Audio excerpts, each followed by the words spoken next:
Hello good morning नमस्ते। म चाहिँ एकछिन बाहिर हिँड्न निस्केको।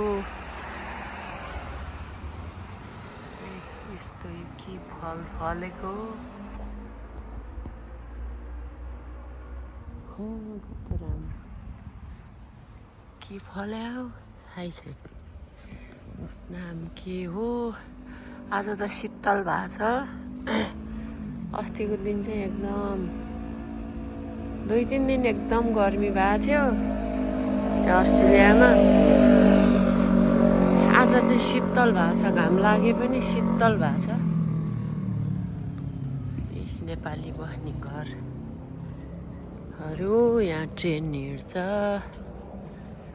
ट्रेन हिँड्ने बाटो।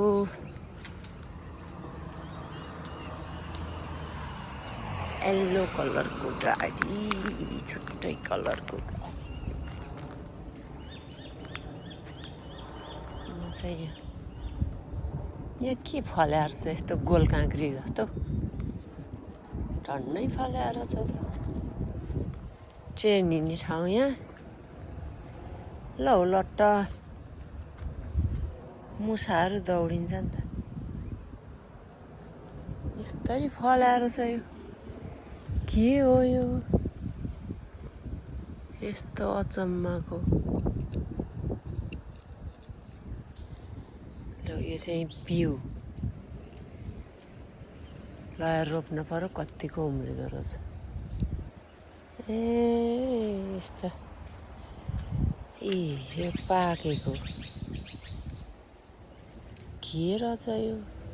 खाने चिज भयो त किन बाँकी राख्दै होला नि? पुरै यस्तरी फलेको रहेछ। के हो त यस्तो? यो दुध पो आउँदो रहेछ। पुरै लट्ट राम्रै फलेको छ है। ल के हो यो? आयो खाउँ भने नमरिने हो। टन्नै फलेको छ। यो त बजारमा पनि देखाएको छैन।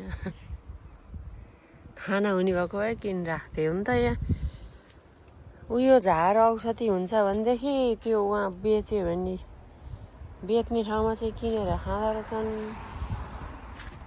यतातिरको चाहिँ यो एउटा लान्छु।